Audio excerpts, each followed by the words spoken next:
नमस्कार, मी स्वप्नाली रेसिपीमध्ये तुमचे खूप खूप स्वागत आहे।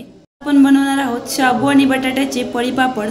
अगदी परफेक्ट प्रमाणात आणि परफेक्ट अशी ही रेसिपी आहे। घेतलेले साहित्य इथे शाबू भिजवून घेतलाय मी, रात्रीच शाबू भिजत घातला होता। 2 बटाटे घेतलेले आहेत मध्यम आकाराचे, चवीनुसार मीठ घेतलेलं आहे आणि इथं सुकलेली मिरची बारीक करून घेतलेली आहे, थोडीशी चिली फ्लेक्स। तुम्हाला हिरवी मिरची घालायची असेल तर अबडधोबड बारीक करून, कच्ची मिरची घातली तरी सुद्धा चालते जाडसर बारीक करून। तर शाबू घेताना मी ह्या वाटीने 1 वाटी शाबू भिजत घातला होता। तर बघा ही वाटी गच्च भरलेली आहे, असा फुगून जास्त झालेला आहे शाबू। तर रात्री शाबू भिजत घातला होता, तुम्ही 4 ते 5 तास पण भिजत घातला तरी चालतो आणि रात्रभर सुद्धा शाबू भिजत घातला तरी पण चालतो। बघा शाबू आपला मऊसूत असा झालेला आहे, एकदम मऊ भिजलेला आहे। शाबू भिजत घालताना 1 इंचवर पाणी ठेवायचं वरती, म्हणजे शाबू आपला चांगला मऊसूत भिजतो। इथं मी 1 पातेलं घेतले आणि ह्या वाटीने आपण कोरडा शाबू भिजत घातला होता, 1 वाटी शाबू भिजत घातला होता, तर त्याच वाटीने आपण 5 वाट्या पाणी ठेवायचं आहे, म्हणजे 5 पट पाणी ठेवायचं। तर मी इथं 5 वाट्या पाणी घेते।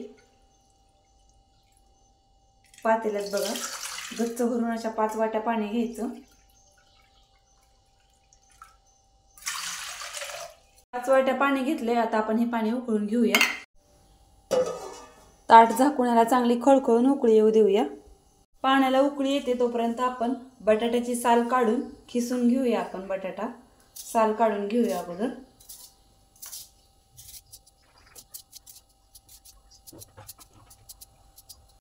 साल काढून घेतलेला बटाटा आपण खिसणीने खिसून घेऊया। मी इथं मोठी अशी खिसणी घेतली आणि ह्याच्याने असा बटाटा खिसून घ्यायचा, लांब लांब पाडायचा बघा असा खिस।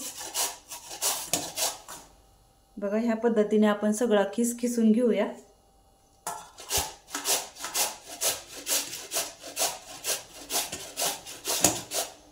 खिसून घेतलेला बटाटा आपण 3 ते 4 पाण्यानं धुवून घेऊया चांगला।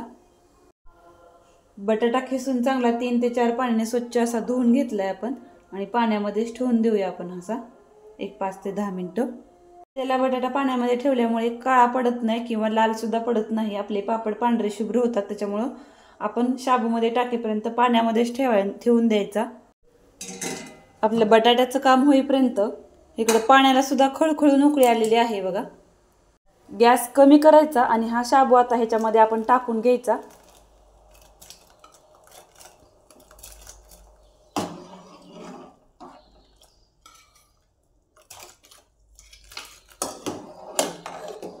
सगळा शाबू आपण टाकून घेतलाय आणि चांगलं तळापासून हलवून घ्यायचंय। ह्याच्यामध्ये टाकायचं आहे मीठ। तुम्हाला जर पाणी जास्त वाटत असेल तर थोडंसं गरम केलेलं 1 वाटी पाणी थोडंसं काढून ठेवायचं आणि मग नंतर तुम्हाला घट्ट पातळ वाटत असेल तर त्या स्टेजला तुम्ही उकळलेलं पाणी ओतलं तरी पण चालतंय बघा। थोडंसं पाणी काढून ठेवलं आणि नंतर जरी ओतलं तरी सुद्धा चालतंय। तर आणखीन आपण 5 ते 10 मिनिटं शाबू शिजू देऊया आणि मग त्याच्यामध्ये बटाटा टाकायचा आहे, लगेचच बटाटा टाकायचा नाही। तर ह्याला झाकण ठेवूया आणि शिजवून घेऊया। असं अर्धवट झाकण ठेवायचं आणि ह्याला 5 ते 6 मिनिटं चांगलं शिजवून घ्यायचं आणि मध्ये मध्ये आपण हलवत राहायचं आहे। 5 ते 6 मिनिटं झालेत बघा। आपला मगाशी शाबू किती पांढरा शुभ्र दिसत होता, आता आपला 50% शाबू शिजलेला आहे, शिजत आला आणखीन। तर आता आपण ह्या स्टेजला टाकायचं आहे बटाटा, पाण्यातून निथळून टाकून द्यायचा आहे बघा, ह्याच्यामध्ये टाकायचं। तर बटाटा टाकलाय, आपण सगळं मिक्स करून घेऊया आणि याला चांगलं आणखीन 5 ते 7 मिनिटं शिजू देऊया। शाबू एकदम शिजला हा कसा ओळखायचा बघा, आपलं हे शाबूचं पीठ कसं शिजलं हे ओळखायचं। शाबू एकदम असा पारदर्शक झाला पाहिजे, पांढरा शुभ्र पारदर्शक काचेसारखा झाला पाहिजे, मग ओळखायचं की आपलं पीठ शिजलं। आता गॅस मोठा करायचा आणि आणखीन आपण ह्याला 5 ते 10 मिनिटं चांगलं शिजू द्यायचं, पण मध्ये मध्ये ह्याला हलवून घ्यायचं। शाबू असल्यामुळे चिकट असतं, त्याच्यामुळे ह्याला खाली चिटकू शकतं, त्याच्यामुळे मध्ये असं खालीपासून आपण ह्याला हलवून घ्यायचं। याच्यामध्ये टाकूया आपण आता ही मिरची, चिली फ्लेक्स मिक्स करून घेऊया।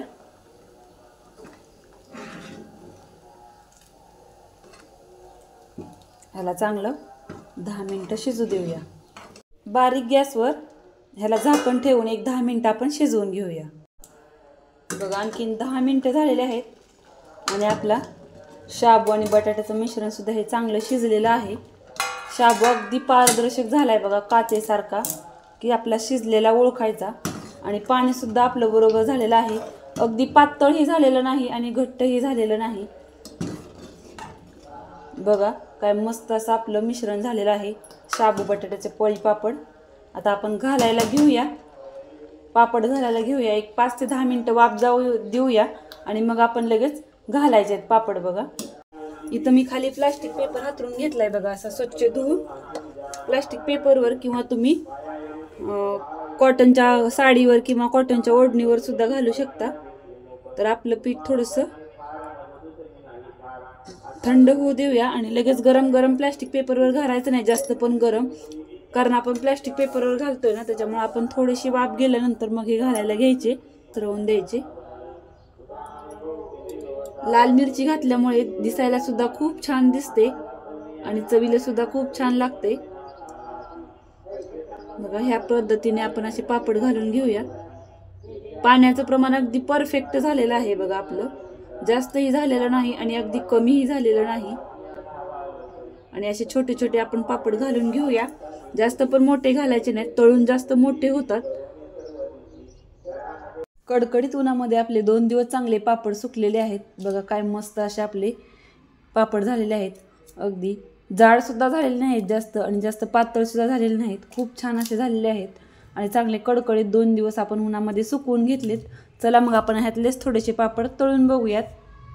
ते तेल गरम करायला ठेवलेलं आहे आणि तेल सुद्धा चांगलं कडकडीत गरम झालंय. पापड तळण्यासाठी तेल आपलं कडकडीत गरम झालेलं असावं. नाही जर तेल जर कडकडीत गरम झालेलं नसेल ना, तेल चांगलं तापलेलं नसेल ना, तर आपला पापड फुलत नाही बघा.